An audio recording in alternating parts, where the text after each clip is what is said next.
Et on parle entreprise toujours, mais en Haute-Savoie, cette fois-ci, la Perle du Lac va être relancée à Saint-Gingolph, sur les bords du Léman. Spécialisée dans la fabrication de perles artificielles, la société avait fermé dans les années 70. Aujourd'hui, certains souhaitent la remettre au goût du jour et lui donner une nouvelle vie. Maëline Guen-Stéphan et Christian Mathieu. Dans l'arrière-boutique de la fabrique La Perle du Lac, Jean-Loïc se met en place. Cet ingénieur se prépare à reproduire à l'identique les perles en verre fabriquées dans les années 1920.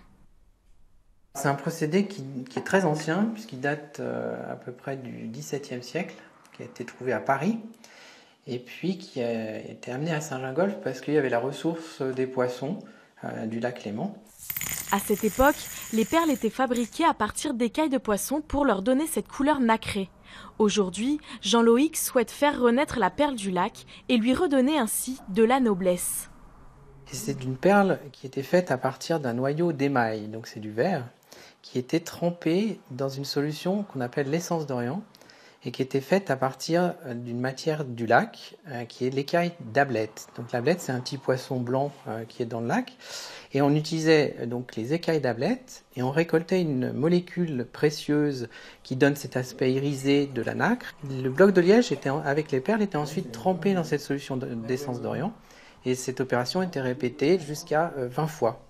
Des touristes du monde entier se rendaient à Saint-Gingolph pour se procurer ces petites merveilles si particulières.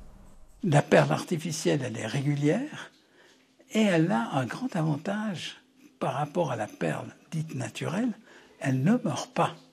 Autrement dit, une perle, une vraie, si vous ne la portez pas, elle noircit, elle meurt.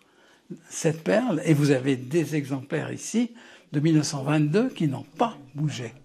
Pour le moment, Jean-Loïc assure seul la production, mais il espère dans 2-3 ans qu'elle sera assurée par des gingolais, comme dans l'ancien temps.